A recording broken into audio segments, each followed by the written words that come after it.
पापा, वो परसों से मेरे एग्जाम शुरू हो रहे हैं, मेरा जाना बहुत जरूरी है। अरे तो इसमें इतना झिझक क्यों रहा है बेटा? तू अपनी पढ़ाई पर ध्यान दे, परीक्षा देने जरूर जाना। तेरे गाड़ी घोड़े का सारा इंतजाम मैं करवा दूंगा, तू चिंता मत कर और घर जा। अरे जितिन, आज अपन घर है ना, जल्दी चले जाएंगे, घर पे बहुत काम है। वैसे दुकान पर भी बहुत काम है, लेकिन तू कह रहा है इसलिए आज जल्दी चले जाएंगे। दिन ढल गया, रात का सन्नाटा छा गया। हवा एक अजीब आवाज के साथ में चलने लगी। अरे भाया, रात हो गई, आप भी घर जाओ, पत्नी इंतजार कर रही होगी।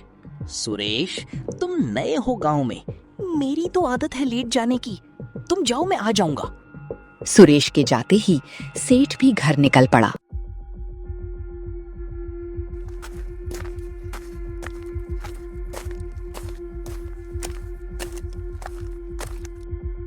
रास्ता सुनसान था कि अचानक अंधेरे से एक ठंडे हाथ ने उसका पैर दबोच लिया। जितिन कुछ समझ पाता उससे पहले ही वो अदृश्य ताकत उसे बेरहमी से पीछे घसीटने लगी। और दूसरी तरफ सुरेश सब देख रहा था।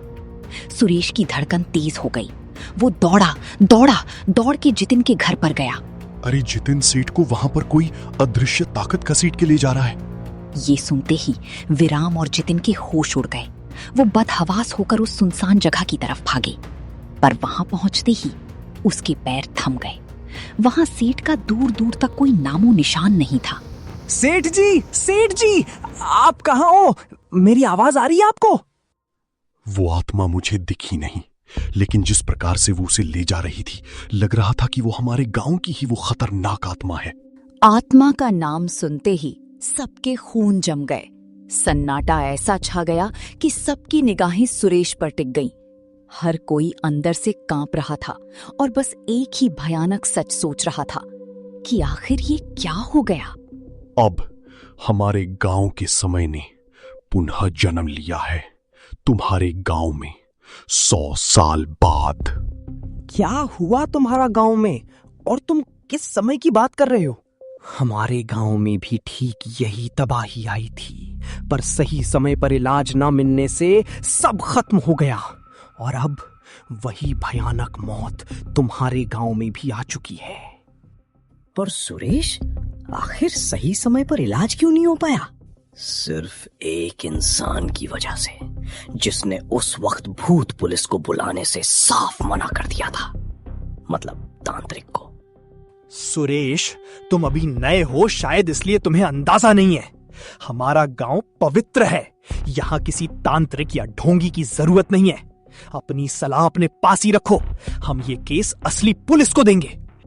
सरपंच के सख्त इनकार के बाद सन्नाटा पसरा था।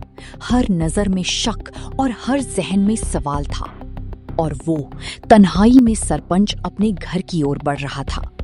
सुरेश अंकल, सरपंच ने तो मना कर दिया, अब हम क्या करेंगे? केवल 5 मिनट में तुम्हें वो वापस यहीं खड़ा मिलेगा।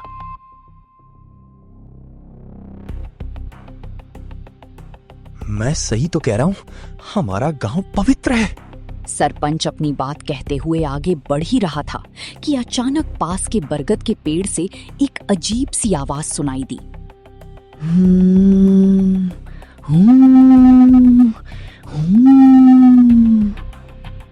अरे शांत रहे सरपंच, डर के मारे हर आवाज भूत लग रही है। तभी आसमान से कुछ भारी चीज नीचे आ गिरी। वो एक उल्लू था, मरा हुआ, लेकिन उसकी डरावनी पीली आंखें अब भी खुली थीं और सीधे सरपंच को घूर रही थीं। भागो भाई, भागो। तभी एक नीली आंखों वाली बिल्ली धीरे धीरे अंधेरे से बाहर आई। उसकी आंखें सीधे सरपंच पर टिकी थीं। वो सरपंच के सामने से रास्ता काट कर निकल गई। सुरेश भाई, तुम्हारी बात में दम है। इस गांव की तो पूरी दाल ही काली हो चुकी है। तो क्या अब हम तांत्रिक को बुला सकते हैं? हाँ, जरूर चाहिए। तांत्रिक चाहिए हमें, वरना कोई नहीं बचेगा सुरेश भाई। अपने जेब से फोन निकालते हुए सुरेश भूत पुलिस को फोन करता है। भूत पुलिस के आगमन में अभी विलंब है। वो सूर्योदय तक ही पहुंच पाएंगे। अभी निद्रा में जाओ, पर याद रहे कपाट और सारे खिड़कियां पूरी तरह बंद करके ही सोना। सभी लोग अभी के लिए अपने घर की तरफ निकल जाते हैं, लेकिन विराम सेठ को ढूंढने का प्रयास अभी भी कर रहा है।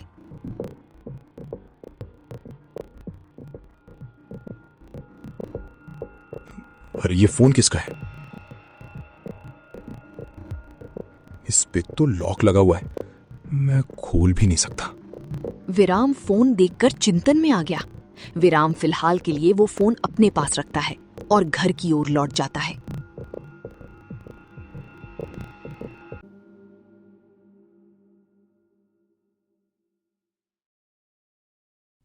सूर्योदय हो चुका था। उजाला तो फैला, पर गांव का भय दूर न कर सका। लोग एकत्रित तो थे, लेकिन हर कोई रात की उस भयानक विभीषिका के सदमे में पूरी तरह डूबा हुआ था। ये मरा हुआ उल्लू मामूली नहीं है भाई। देखो, इसका पूरा शरीर कोयले जैसा काला है और आंखें अब भी खुली हैं। इसकी आत्मा यहीं भटक रही है। अगर अभी इसकी चिता बनाकर इसे अग्नि के हवाले नहीं किया तो ये पूरे गांव को भस्म कर देगी। गांव वाले उसे उठाने ही वाले थे, लेकिन तभी रुको, उसे हाथ मत लगाना। दोनों की आवाज एक साथ इस तरह गूंजी कि गांव वाले जहां थे वहीं ठिठक गए। सब हैरान होकर कभी सुरेश को तो कभी उसके साथ वाले इंसान को देखने लगे। अरे, तुम दोनों ऐसे एक सुर में क्यों चिल्लाए और क्यों ना छुए इसे? क्या इसमें कोई करंट है? नहीं सरपंच जी, तांत्रिक के आने से पहले इस अपवित्र चीज को छुआ तो उसका दोष छूने वाले पर आ जाएगा। दया, इस उल्लू को मंत्र की शक्ति से यहाँ से बहुत दूर ले जाओ। इस गांव में ये साया नहीं आना चाहिए। दया उस उल्लू को उठाता है और चला जाता है। नमस्ते, हम तांत्रिक हैं और हमारी टीम का नाम है भूत पुलिस। ये सुनते ही सरपंच और बाकी गांव वालों की आंखों में जैसे जीने की एक नई उम्मीद जाग उठी। तांत्रिक जी, हमारे गांव में बहुत कुछ अजीब सा हो रहा है। शांत, हमें सब मालूम है। तुम्हारे गांव में एक इंसान घट गया है। इसका क्या उपाय है तांत्रिक जी? हम उस साए को कामयाब नहीं होने देंगे, लेकिन तब तक कोई इस गांव से बाहर नहीं निकलेगा। लेकिन मुझे कल ही परीक्षा में जाना है और मैं नहीं गया तो मेरी जिंदगी बर्बाद हो जाएगी। बेटा, ये एग्जाम तुम अगले साल दे देना। अभी गांव बचाना जरूरी है। जिंदगी बर्बाद हो जाएगी मेरी।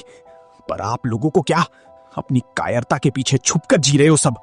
धिक्कार है ऐसे अपनों पर जो एक ढोंगी के चक्कर में मेरे भविष्य का गला घोट रहे हैं। मत करो गाड़ी का इंतजाम। इस जाहिल गांव में रुकने से अच्छा है कि मैं पैदल ही निकल जाऊं, चाहे रास्ते में मेरी जान ही क्यों ना चली जाए। विराम अपनी आंखों के आंसू पोंछता है, लेकिन अब उसकी आंखों में दर्द नहीं, बल्कि गांव वालों के लिए एक गहरी नफरत साफ दिखाई दे रही थी। अरे तांत्रिक भाई, कोई ऐसा फटाफट शॉर्टकट तरीका नहीं है जिससे ये भूत भगाने का काम आज की आज ही निपट जाए? मेरा बेटा घर पर रो रहा है, हमें बस कैसे भी करके आज ही गांव के बाहर जाना है। शॉर्टकट? तंत्र विद्या में हर चीज की एक भारी कीमत होती है यजमान। अगर कम समय में संकट का निवारण चाहिए तो फिर एक ही कठिन रास्ता है। क्या क्या रास्ता है बाबा? आप जो बोलोगे हम करेंगे। इस गांव के हर एक घर से 10,000 रुपए की सुरक्षा दक्षिणा इकट्ठी करनी होगी। उस धन को ले जाकर सीधे उस अतृप्त आत्मा के आगे समर्पित करना होगा। करीब आधे घंटे तक सब एक एक करके उस आत्मा के लिए अपने घर से 10,000 रुपए की राशि का इंतजाम करने लगते हैं। तांत्रिक जी, सारा इंतजाम हो गया है। रुको सरपंच जी, इस ढोंगी को कुछ देने की जरूरत नहीं है। सेठ को विराम के साथ देखकर पूरे गांव को एक जोरदार झटका लगा। थोड़ी देर पहले साले सब मतलबी हैं, किसी को मेरी पढ़ाई की परवाह नहीं है, बस सब अपनी जान बचाने में लगे हैं। तभी विराम की जेब में रखे उस लॉक वाले फोन पर अचानक घंटी बजती है। विराम चौंक कर बिना सोचे समझे फोन उठाता है। हेलो दया, उल्लू को ठिकाना लगा करके जल्दी आजा। 5 दिन का जो हमारा काम था वो एक ही दिन में हो गया है। सामने से कॉल कट जाती है। विराम हैरान रह जाता है। ये भूत पुलिस के मेंबर दया को क्यों बुला रहा है? क्या ये फोन दया का है? और ऐसा कौन सा काम है जो 5 दिन का था और 1 दिन में ही खत्म हो गया? तभी विराम की नजर सामने पड़ती है, जहां दया चुपकी सी जंगल की तरफ जा रहा है। ये दया इस वक्त चुपचाप जंगल में क्या कर रहा है? मुझे इसके पीछे जाना ही होगा।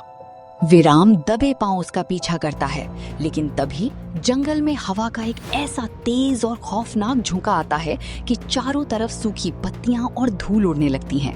अपनी आंखें बंद करने के चक्कर में विराम का ध्यान भटक जाता है और दया उसकी नजरों से ओझल हो जाता है।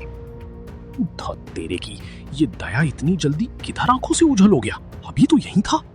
दया घने जंगल के अंधेरे में कहीं गायब हो चुका था, लेकिन विराम ने हार नहीं मानी। गुस्से और नफरत ने उसे अंदर से इतना मजबूत कर दिया था कि वो दबे पांव सूखी पत्तियों को बचाता हुआ दया को खोजने की कोशिश में आगे बढ़ने लगा। अरे बाप रे, ये तो सेठ जी हैं। इनकी ये हालत कैसे हुई? विराम झटपट वो लॉक को खोलता है। सेठ जी, आप यहाँ इस हालत में? किसने किया ये सब? विराम, सुरेश और वो भूत पुलिस दोनों मिले हुए हैं। वो कोई तांत्रिक नहीं है।